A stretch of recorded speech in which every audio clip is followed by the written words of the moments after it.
পয়গম্বর ইব্রাহিম নবীকে একেবারে দুনিয়া থেকে বিদায়ের জন্য ইবলিস যুক্তি দিল, এই বস্তার মুখ খোলো। বস্তার মুখ খুলে দু চারখানা ভারী পাথর বস্তার ভিতরে ঢুকিয়ে দাও, পাথর ঢুকিয়ে দাও, পাথর পাথর ঢুকিয়ে দিয়ে মুখটা আবার পূর্বের মতো বেঁধে দাও। দুজন হয়তো আগে ঘাড়ে করে নিয়ে যেতে পারতে, প্রয়োজন হলে 5 জন 7 জন মিলে বস্তা ঘাড়ে করো, কারণ পাথর তো ভারী। এই ভারী পাথর আর মানুষ সমেত কাঁধে করে নীল দরিয়ায় ফেলে দাও। যদি ইব্রাহিমের আল্লাহ ইব্রাহিমের বাঁচানোর জন্য যদি ভাসিয়ে রাখে বস্তা, কিন্তু পাথরের কারণে আর বস্তা ভাসবে না, পাথরের কারণে বস্তা তলায় তলিয়ে যাবে। শয়তানের যুক্তি খারাপ নাকি? শয়তানের যুক্তি খারাপ না।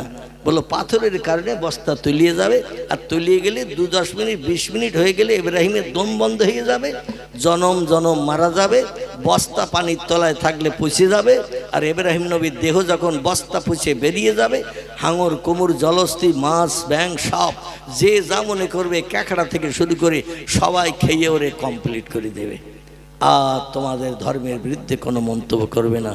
নমরুদ বলল, সাদ্দাক্তা ইয়াখি, সত্যি তোর মগজে এত মাল আমরা জীবনে বুঝতে পারিনি। তুই যদি না আসতিস তাহলে আমাদের পরিকল্পনা সব ভেস্তে যেত। আমার ভাইরা এখন দলবল দিয়ে পাঠিয়ে দিল, সংক্ষেপ কথা, দলবল দিয়ে 2-5 জন 7 জন লোক নিয়ে পাথর সমেত বস্তাটা মাথায় করে নিয়ে নীল দরিয়ার কিনারায় চলে গেল। যাওয়ার কারণে শয়তান আবার সেখানে যে হাজির হয়েছে। দরিয়ার কিনারায় যখন বস্তা নামালো মাথার থেকে, শয়তান ওখানে হাজির হয়েছে।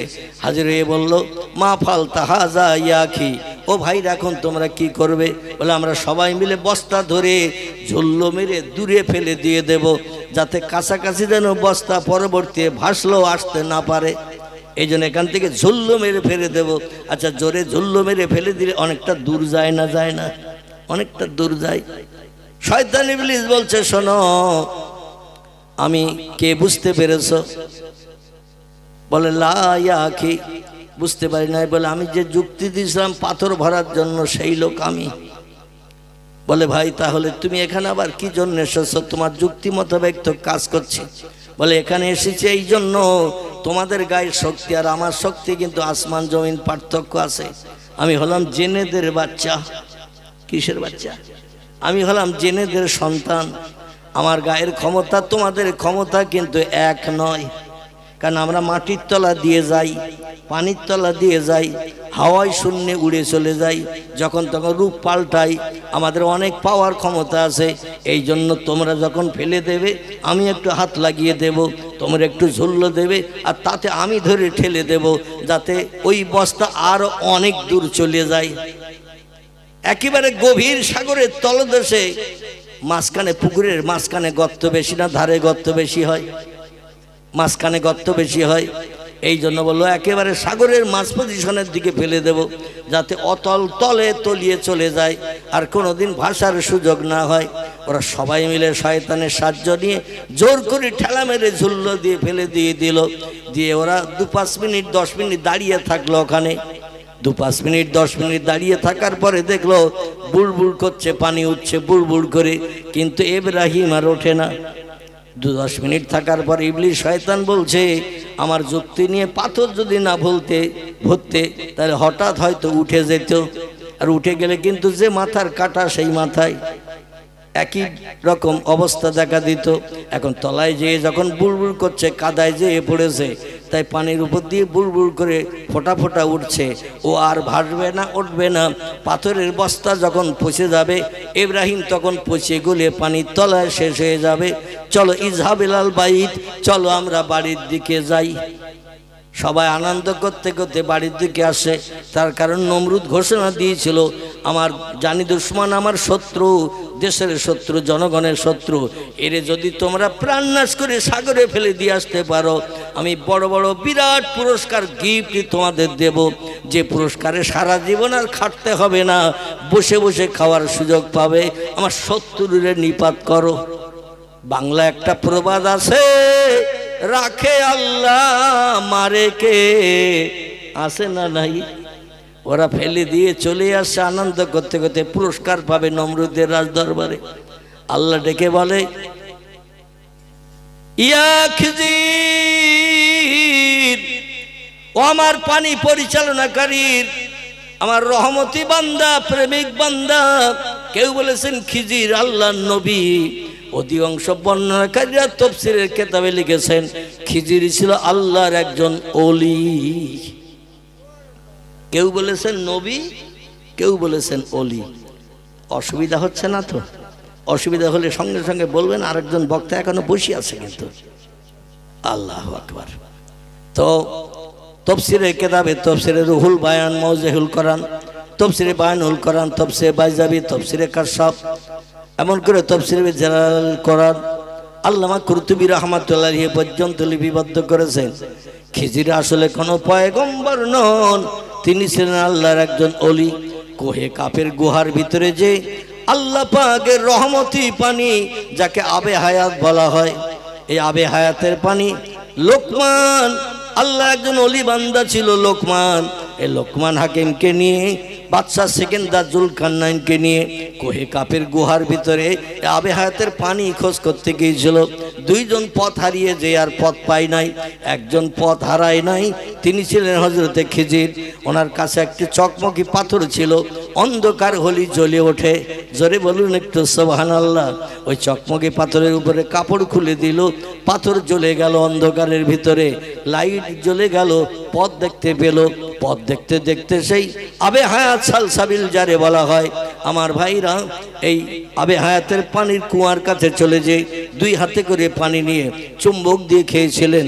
তাফসীরের ভিতরে আল্লাহর নবী হাদিস শরীফে জানিয়েছেন, তাফসীরের ভিতরে লেখা করা জানিয়েছেন, এই আবে হায়াতের পানি যে লোকটি একবার পান করতে পারবে কিয়ামত পর্যন্ত তার মরণ হবে না। এই পানিটা পান করেছিলেন হযরতে খিজির বাদশাহ সেকেন্দার জুলকারনাইনের আমলে। কার আমল বললাম? বাদশাহ সেকেন্দার জুলকারনাইন, যিনি বিশ্বব্যাপী বাদশাহিত্য করেছিলেন। কটা দেশে? বিশ্বব্যাপী, তাম পৃথিবীব্যাপী বাদশাহিত্য করেছিলেন এই লোকটা। তাই বলল যে আমি একটু লম্বা দিন বেঁচে থাকতে চাই, আবে হায়াতের পানি কোথায় আছে খোঁজ করো লোকমান, খোঁজ করো খিজির, খোঁজ করো। এই জন্য লোকমানও ছিল আল্লাহর ওলি, খিজিরও ছিল আল্লাহর ওলি, বাদশা ছিলেন সেকেন্দার জুলকারনাইন। জোরে বলুন সুবহানাল্লাহ। তো এই পানি পান করার সুযোগ পেয়েছিলেন খিজির। আল্লাহ বলেন কিয়ামত পর্যন্ত যখন হায়াত পেয়ে গেছো, আমার পৃথিবীর একটি সৃষ্টির পরিচালনার দায়িত্ব তোমারে দিলাম, সেটা হলো পানিতে যত সৃষ্টিজীব বাস করে সব পরিচালনা করবে তুমি। খিজিরের নেতৃত্ব মেনে যারা চলে এরা কোনোদিন জেলেদের হাতে ধরা পড়ে না, জাল পাতলেও জালে ঢোকে না। জোরে বলুন সুবহানাল্লাহ। আর খিজিরের হুকুম অমান্য করে যারা চলে তারা বিপদে পড়ে। দেখবেন আমরাও মাঝে মধ্যে মাঠে যখন ছাগল টাগল চড়াতে যাই, এইবারে কিছু ছাগল বেয়াদও আছে না, ওরে বলি লোকের ধান খেতে মুখ দিবি না, তো কখন দড়ি ছেড়বে ধান খাবে সেই চিন্তা ভাবনা করে, নিয়ে যাবেন একদিকে, ও যাবে আর একদিকে। আমার ভাইরা, যেটি আপনাদের কাছে বলতে চাইছিলাম, জনগণ পুরস্কার নেওয়ার জন্য হাত নাড়া দিতে দিতে আনন্দ করতে করতে ফিরিয়ে আসে। ওদিকে আল্লাহ বলে খিজির, পানি পরিচালনার দায়িত্ব পূর্ব থেকে তোর কাছে দিয়েছি, বাদশা সেকেন্দার জুলকারনাইনের আমল থেকে। এখন তুই সাগরের মাছ, ব্যাঙ, সাপ, কুমির, কামড়, জলস্থি থেকে শুরু করে যত জীবজন্তু আছে সব পরিচালনা করিস। খিজির, আমার সৃষ্টির ভিতরে সেরা সৃষ্টি যারা, তারা হলো আদম বংশধর, আদম নবীর বংশধর। সেই বংশধরের ভিতরে আমার একজন প্রেমিক বান্দা, আজরের বেটা, নাম তার ইব্রাহিম। ওই ইব্রাহিমকে বস্তার ভিতরে ভরে নমরুদ পাথর ভিতরে ঢুকিয়ে সাগরে ফেলে দিয়ে দিয়েছে, যাতে তাড়াতাড়ি তলায় তলিয়ে যায়। 2-5 মিনিট ফেলে দিয়ে দাঁড়িয়েছিল, বুলবুল করে পানির ফোঁটা উপরে উঠেছে, কিন্তু ইব্রাহিম নবীর বস্তার ভাসেনি। ওরা একমত হয়ে চলে গেছে বস্তার ভাসবে না, মরিয়ে যাবে, পচে গলে যাবে। বস্তা যখন পচে ছিঁড়ে যাবে তখন ইব্রাহিম নবীর আর বাঁচার লাইন থাকবে না। চলো বাড়ি যেয়ে পুরস্কার নেই। আনন্দ করতে করতে আসে। আল্লাহ বলে খিজির রে, ওই বস্তার মুখ খোল, আমার প্রেমিক বান্দা ইব্রাহিম খলিলুল্লাহকে তাড়াতাড়ি কিনারায় তুলে দে। আর একটু জোরে বলা যাবে না? নারায়ে তাকবীর। তাড়াতাড়ি আমার পয়গম্বরের সাগরের কিনারায় তুলে দে। আচ্ছা, খিজির আল্লাহর হুকুম মানবে না? সে তো নবী নয়, বরং নবীর পরের স্টেজের লোক, অলি, অলিয়া উলিয়া। নবীদের মর্যাদা অলির মর্যাদার থেকে বেশি না কম? নবীর মর্যাদা অলির মর্যাদার থেকে অনেক অনেক গুণে বেশি। আমার ভাইরা, সেই নবীরে বস্তার মুখ খুলে সাগরের কিনারায় তুলে দিতে বলেছে। সাগরের কিনারায় খিজির আলাইহিস সালাম আল্লাহর হুকুম তামিল করে সাগরের কিনারায় উঠিয়ে দিয়ে দিলেন। সাগরের কিনারায় যখন উঠিয়ে দিয়ে দিল, খিজির বলে দিল, ভাই ইজহাব ইলাল বাইত, আপনি এই রাস্তা দিয়ে আপনার বাড়ি চলে যান। যারা পাহাড়ি এলাকা ঘুরে ঘুরে বাড়ি যাচ্ছে নমরুদের রাজ দরবারে পুরস্কার নেওয়ার জন্য, ওদের পুরস্কার দেওয়ার আগে আপনার বাড়ি যেতে হবে। আচ্ছা, রাস্তা ঘুরে এক জায়গায় আসা আর শর্ট রাস্তা এক জায়গায় যাওয়া, কোনটা তাড়াতাড়ি হবে? এই মনে করুন, এই মিরিদাপাড়ায় আপনি আসবেন নূতন হাট থেকে। আচ্ছা, নূতন হাট থেকে এই যেটা আপনার চলে গেছে তালপুকুরের বাজারের দিকে, এইটা সোজা রাস্তা। আর একটা রাস্তা জলপাত দিয়ে ঘুরেও আসা যাবে না? আচ্ছা, কোন রাস্তা দিয়ে আসলে তাড়াতাড়ি আসা যাবে? যেটা মেন রাস্তা, ঠিক না? ইব্রাহিম নবীকে শর্ট রাস্তা দেখিয়ে দিয়েছে। এই রাস্তা দিয়ে চলে যান, দুই দিকে উঁচু পাহাড়, মাঝখানে গলিপথ, ঝোপঝাড় জঙ্গল আছে, তবে আপনার কোনো ভয় নাই। আল্লাহ আপনি আল্লাহর, আপনার কোনো হিংস্র জীবজন্তুর ভয় নাই। আপনি একটি শর্ট রাস্তা দিয়ে তাড়াতাড়ি যান, যে বাড়ির বারান্দায় যে চুপ করে বসে থাকেন, আর কোনো কাজ আপনার করতে হবে না, যাতে যারা কষ্ট করে আপনারা সাগরে ফেলে দিয়েছে ওরা যেন কেউ পুরস্কার নিতে না পারে। খিজির আলাইহিস সালাম তথ্য দিলেন। আর ইব্রাহিম খলিলুল্লাহ সেই শর্ট রাস্তা দিয়ে, দুই দিকে উঁচু পাহাড়, লম্বা পাহাড়, ওরা পাহাড়ের সাইড দিয়ে ঘুরে ঘুরে আসছে। আর ইব্রাহিম নবী এইড়ো রাস্তা দিয়ে, যার এইড়ো রাস্তা বলা হয়, শর্ট রাস্তা দিয়ে বাড়ি চলে এসে বাড়ির বারান্দার কোনা একটা খুঁটি মানে কাঠের খুঁটি, মাটির বারান্দা, এখান থেকে 5,500 বছর আগের কথা বলছি। তখন ইট তৈরি হয়নি, বা ইট কেউ তৈরি করতেও জানতো না। পাহাড় কেটে বাড়ি বানানো যাবে এরকম চিন্তা ভাবনা মানুষের মগজে ছিল না। মানে খেজুরের পাতা, গাছের পাতা, গাছের ডাল, এই রকম দিয়ে তখন বাড়ি টাড়ি বানানো হতো। আর মাটি বালি একসঙ্গে সড়ো করে দেওয়াল টাল। আমাদের দেশেও আগে দেখবেন মাটি কাদা সেনিয়ে একটু শক্ত মতো করিয়ে মাটির দেওয়াল গাঁথা হতো না? এখন আর হচ্ছে না, সরকার সুবিধা করে দিয়েছে, যার ঘর নাই তার ঘর দেয়া হবে। আমার ভাইরা, ইব্রাহিম নবী বাড়ির বারান্দায় যে খুঁটির গায়ে হেলান দিয়ে চুপটি করে বসা, আর ওনার বাড়ির সামনে দিয়ে একটা সচরাচর রাস্তা ছিল, মানুষজন যাওয়া আসা করতো, অহরহ যেত এবং আসতো পাড়ার ভিতরে। ওনার বাড়ির সামনে দিয়ে রাস্তা ছিল আজরের বাড়ি। ওনার বাবা ছিল আজর, প্রতিমা বানাতেন তিনি, মাটির প্রতিমা, নমরুদের চেহারার মতো প্রতিমা। আর নমরুদ বলতো, আমি সবার বাড়ি যেতে পারবো না, সবাই আমার স্রষ্টা বলে সম্মান দিতে পারবে না, আমার স্রষ্টা বলে সেজদা করতে পারবে না। এজন্য আজর যে প্রতিমা বানায় আমার চেহারার মতো অবিকল দেখতে, এই প্রতিমা একটা করে ঠাকুর কিনে নিয়ে যাও, বাড়িতে রেখে দেবে এক কোনায় ভালো জায়গায়। আর সকালে ঘুম থেকে উঠবে, ঠাকুরের সামনে সেজদা করবে, বাইরে কাজকর্মে যাবে, কাজকর্মে ফিরে এসে সুস্থ অবস্থায় আমার সেজদা করবে।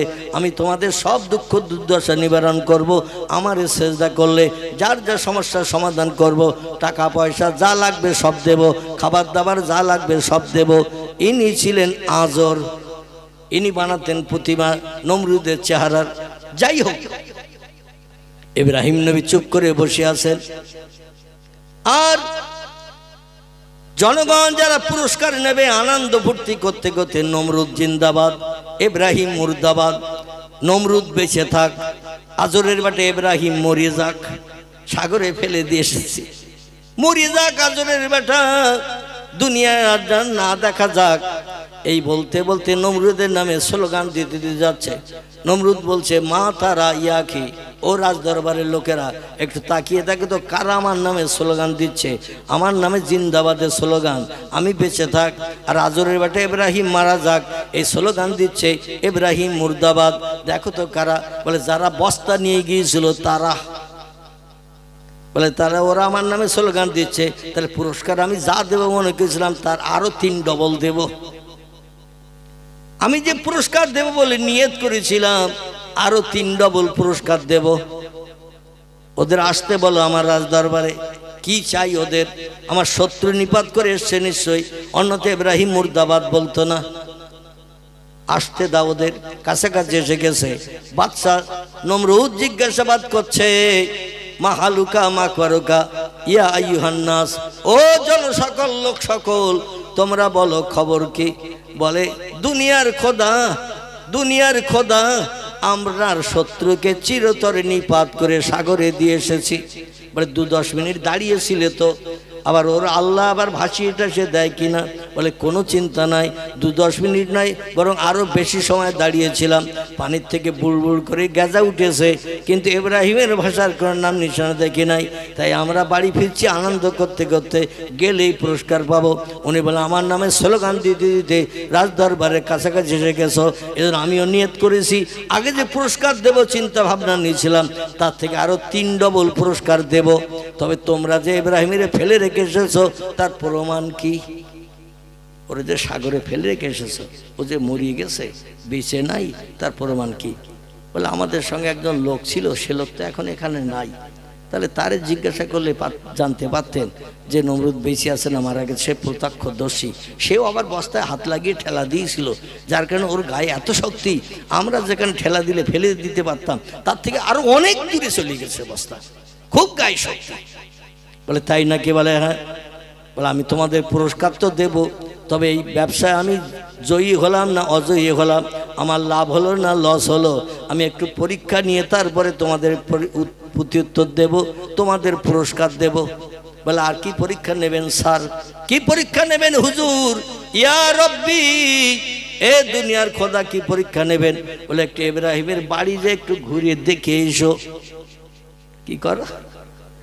ইব্রাহিমের বাড়ি যে একটু ঘুরে দেখে এসো, ইব্রাহিম বাড়ি আছে কিনা। বলে আমরা তো রাস্তা দিয়ে আসলাম, আমাদের টপকিয়ে আসেনি। বলে ওর আল্লাহ ওরে অন্য জায়গা দিয়ে আনতে পারে, একটু দেখে এসো বাড়ি আছে কিনা। ওরা ইব্রাহিম নবী বাড়ি আছে কিনা দেখতে চলে গেছে। যেয়ে দেখে ইব্রাহিম নবী বারান্দার কাঠের খুঁটির গায়ে হেলান দিয়ে চুপ করে বসে রয়েছে, একটু মুখ কালো করিয়ে। কি করে? মুখ কালো করে, মলিনতা নিয়ে, দুশ্চিন্তা ভরাক্রান্ত মন নিয়ে খুঁটির গায়ে হেলান দিয়ে চুপ করে বসে আছে, গালে হাত দিয়ে। লোকজন এসে ওরে বলছে, এই ওইটা সে ইব্রাহিম। আর একজন বলছে তাই তো দেখছি। বলে ওরে তো ফেলে আসলাম সাগরে, আর আমরা আসার আগে বাড়ি আসলো কি করে? ওদের ভিতরে আলোচনা চলছে, আমরা বাড়ি আসার আগে ও আসলো কি করে? ওরা এসে বলছে, মাহালুকা মাকবরুকা ইয়া ইব্রাহিম, ও ইব্রাহিম তোমার খবর কি? খবর বলো। ইব্রাহিম বলছে, খায়ের খায়ের, আল্লাহ চায় তো খবর আমার ভালো, তবে একটুখানি চিন্তাযুক্ত আছি, আমি একটুখানি চিন্তাযুক্ত আছি। বলে খবর ভালো বললে আবার চিন্তাযুক্ত কি? বলে আমি মনে মনে ধারণা করছিলাম, আমি যখন সাগরের ভিতরে গেলাম, তোমরা যে উপকার করেছো তোমাদের কথা জীবনে ভুলতে পারবো না। বলে তোমার প্রাণনাশের জন্য বস্তায় ভরে ফেলে দিলাম সাগরে, আমরা উপকার করেছি না তোমার ক্ষতি করেছি? বলে না ভাই, তোমাদের মগজে চিন্তা ভাবনা, তোমরা আমার উপকার করেছো না ক্ষতি করেছো সেটা তত্ত্ব শুনলেই বুঝতে পারবে। জোরে বলুন একটু সুবহানাল্লাহ। তোমরা মনে করছো আমার ক্ষতি করেছো, কিন্তু আসলে তোমরা আমার উপকার করেছো। বলে কিরম উপকার করলাম? বলে ওই বস্তার ভিতরে শুধু যদি ফেলে দিতে, তলায় যেতে আমার অনেক লেট হয়ে যেত। শুধু বস্তায় ভরে যদি ফেলে দিতি, সাগরের তলা অনেক গভীর, অনেক গভীর, হাজার হাজার ফুট গভীরতা। আটলান্টিক মহাসাগরের পানির গভীরতা হলো 14,500 ফুট। কত? এই পুকুরের গভীরতা কত? 10 ফুট, 9 ফুট, 11 ফুট হতে পারে নাকি? কিন্তু সাগরের পানির গভীরতা হলো 14,500 ফুট। নীলদরিয়ার পানির গভীরতা ওই রকম। বলে তোমরা যদি পাথর ভরিয়ে না দিতে, আমার তলায় যেতে অনেক লেট হয়ে যেত। এই জন্য তোমরা যে পাথর ভরি আমারে ফেলে দিয়েছ, আর ভারী পাথরের কারণে আমি দ্রুত তলায় চলে যেতে পেরেছি, মেল ট্রেনের মতো। কি ট্রেন? একটা সাধারণ ট্রেন আছে না, লোকাল ট্রেন, আর একটা আছে না মেল ট্রেন, হাওড়া স্টেশন থেকে যখন ছাড়ে 5টা 7টা 10টা স্টেশন কভার করে এক জায়গায় রাখে। ঠিক বললাম না ভুল বললাম? যারা অন্ধ্রপ্রদেশে গেছেন, বিহারে গেছেন, উড়িষ্যায় গেছেন, কর্ণাটকে গেছেন, তামিলনাড়ু গেছেন, আমার কথা একমত হতে পারবেন। আমিও গিয়েছিলাম কেরালায় ট্রিটমেন্ট হতে। কোথায় বললাম? কেরালায় ট্রিটমেন্ট হতে। আমাদের এখান থেকে ব্যাঙ্গালোর যেতে 3 ঘন্টা সময় লাগে, 3.5 ঘন্টার মতো ব্যাঙ্গালোরে যেতে, কিন্তু আমার এয়ারপোর্টে লেগেছিল 4.5 ঘন্টা কেরালা। কোথায় বললাম?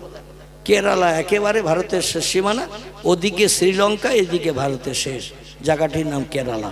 4.5 ঘন্টা প্লেনে লেগে গেল।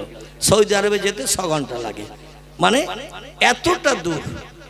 মেল ট্রেন এ কিন্তু যেখানে সেখানে স্টপেজ দেয় না, দেয় 2-10টা স্টেশন পার হয়ে যে এক জায়গায় স্টপেজ দেয়। বলে তোমরা যে ভারী পাথর ভরি দিয়েছো, এই জন্য দ্রুত ট্রেন মেল হয়ে চলে সাগরের তলায় চলে গেছে। আর যেই বস্তা সাগরের তলায় চলে গেছে, আমার একজন বন্ধু ছিল, তার নাম হলো খিজির, আমার বস্তার মুখ খুলে দিয়ে তার বাড়িতে নিয়ে যেয়ে আমাকে সুন্দর করে খাবার পরিবেশন করেছে। যেমন আল্লামা রুহুল আমিন রাহমাতুল্লাহ আলাইহি একজন হিন্দু ছেলে ছিল, তার নাম ছিল তপন। তপন তপন এরে ইসামতি নদীতে লাভ দিতে বলেছিল বাড়ি ভাঙা বন্ধ হওয়ার জন্যে। ও সাগরের নদীতে, ইসামতি নদীতে লাভ দিল, দিয়ে যেই তলায় গেল, যে দেখে সুন্দর পরিষ্কার পরিচ্ছন্ন একটা লোক চেয়ার টেবিল নিয়ে বসা, সেখানে খাতা কলম নিয়ে লিখছে কোথায় কোন দিকে পানি ফাটা হবে, কোথায় কোন দিকে জোয়ার হবে, জীবজন্তু সাগরে যা বাস করে তারা কোথায় যাবে। এমনকি আমার ভাইরা তার কাছে যে তার কাছ থেকে কিছু নাস্তা পানীয় নিয়ে পরবর্তীতে ঘোলে আবার ডাঙায় ঠেলে উঠেছিল। জোরে বলুন একটু সুবহানাল্লাহ। আমার ভাইরা, পয়গম্বর বলছেন আমারে ভালো নাস্তা পানি করিয়েছে, বড় খাঞ্চায় করে অনেক ফলমূল মিষ্টি মিঠাই দিয়েছে। তবে এই ফলমূল মিষ্টি মিঠাই যা দিয়েছিল দুনিয়ার কোনো ফল খাবার নয়, সব আল্লাহর জান্নাতের খাবার। একটা ফলে যতবার কামড় দিচ্ছিলাম ততবার নতুন নতুন ফলের টেস্ট আর স্বাদ পাচ্ছিলাম। ফল একেবারে পূর্ণ না খাওয়া পর্যন্ত ছাড়তে পারছিলাম না। আমরা কোনো ফল তিতো টক এমন করে কোষো লাগলে এক কামড় দেওয়ার পরে খাই না, কিন্তু আল্লাহর জান্নাতি ফলের এমন কোয়ালিটি, একটা ফলে যদি 100 বার কামড় দেন 100 রকম ফলের আস্বাদ পাবেন। বলে এইরকম করে এক একটা ফল খেতে খেতে সময় লেগেছে। খাঞ্চায় দিয়েছিল বহু ফল, কিন্তু হঠাৎ করে বন্ধু বলল আপনাকে এখনই বাড়ি যেতে হবে, আল্লাহর হুকুম হয়েছে। নামি দামি ফলগুলো সব খাঞ্চায় রেখে বাড়ি ফিরে এসেছি। মনটা বড় ব্যথা, মনটায় বড় দুঃখ। আবার কবে কোন দিন ফেলে দিয়ে যাবে একটু বলে যাও ভাই। বাকি ফল যেগুলো রেখে এসেছি খাঞ্চায়, আর একটা বার যদি বস্তায় ভরে আমাদের নীল দরিয়ায় ফেলে দাও, তাহলে আমি বাকি ফলগুলো আবার খাওয়ার সুযোগ পাবো। কবে কোন দিন ফেলবে বলো? ওরা বলে লাভ হবে তোমার আর লস হবে আমাদের। তুমি বাড়ি ফিরে এসেছো, সরকার নমরুদ আমাদের পুরস্কারটার কিচ্ছু দেবে না, খাটাখাটনি বেকার হয়ে গেছে, আর তোমার আবার বস্তায় বেরে সাগরে ফেলে দিয়ে তুমি আবার বাকি ফলগুলো খাবে। সেই খোদার কসম, নমরুদের কসম, মরিয়ে যাবো তো আর তোরে বস্তায় ভরবো না। জোরে বলুন একটু সুবহানাল্লাহ। অসুবিধা হচ্ছে না তো? হ্যাঁ, সময় তো বোধহয় শেষ হয়ে গেছে নাকি? হ্যাঁ, সময় শেষ হয়ে গেছে। একটু দরুদ শরীফ বলো বলো বলে কি মেশিন নাকি যে অটোমেটিক সুইচ টিপেছে আর কাজ চলতেছে? সুইচ টিপলে তো কাজ চলবে না। পরের বক্তা অপেক্ষায় বসে আছে। একটু দরুদ শরীফ। আল্লাহুম্মা সাল্লি আলা সাইয়্যিদিনা মাওলানা মুহাম্মদ ওয়া আলা আলি সাইয়্যিদিনা মাওলানা। এখনো বলতে হবে? আচ্ছা, আপনাদের দাবি আমি কবুল করব। অসুস্থ হলো আমার একটা দাবি আছে, আপনারা কবুল করবেন তো নাকি? কি আর জবান খুলতেছে না কেন? আপনাদের দাবি আমি কবুল করব বললাম, আর কিছুটা বলবো, কিন্তু আমার একটা দাবি আছে, কবুল করবেন তো? দাবিটা হলো এই, যত মানুষ বসে আছেন 100 করে টাকা আমি মাজুর অসুস্থ ব্যক্তি এই নতুন মসজিদের উন্নতি কল্পে, জলসার উন্নতি কল্পে 100 করে টাকা আমার হাতে দিতে হবে। কারণ আমার আগের বক্তা কালেকশন করেছে, আমি মসজিদের ভিতরে বসে যা বুঝলাম ভালো কালেকশন হয়নি। এ ঠিক বললাম না ভুল বললাম? কালেকশন ভালো হয়নি।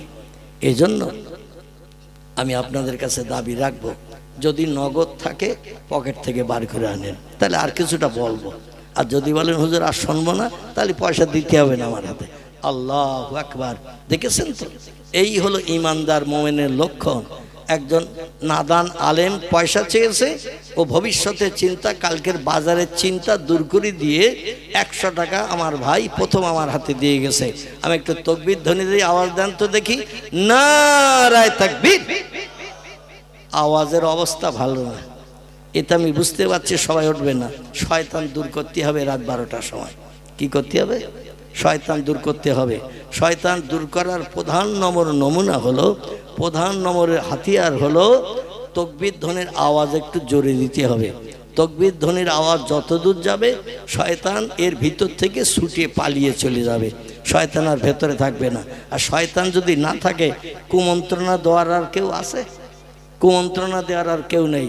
অবশ্যই প্রত্যেকটি ইমানদার মুমিন মুসলমান কবরের চিন্তা করে, হাসরের চিন্তা করে, জাহান্নামের চিন্তা করে পকেটে অবশ্যই হাত দেবে। আর যদি কাছে না থাকে, এখানে খাতায় একটু লিখে দিতে হবে।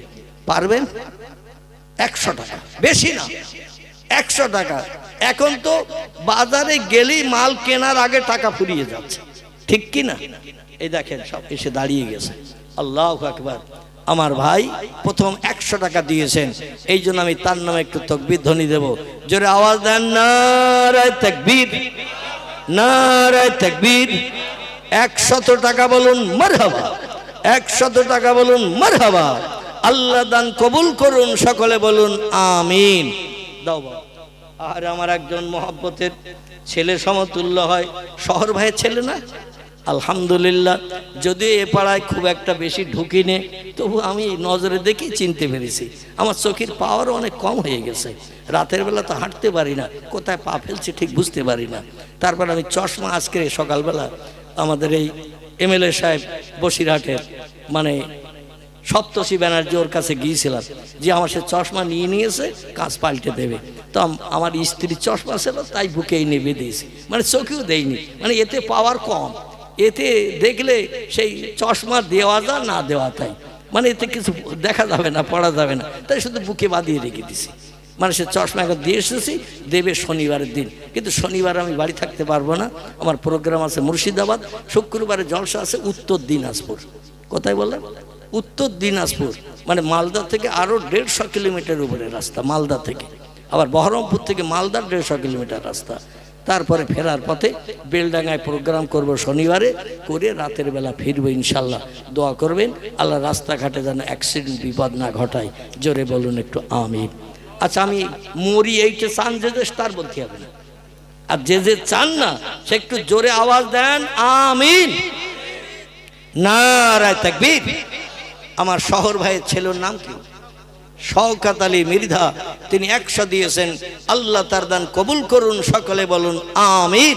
জোরে বলুন আমিন। দাও বাবা। আরে 5 জন দিয়েছেন 500 টাকা। 100 তো কম নেই তো, আমি বল গুনলাম না। একটা ছোট্ট বাচ্চা, সে দিয়েছেন, আহারে 100 ছিল না, তবে বঞ্চিত করলেন না।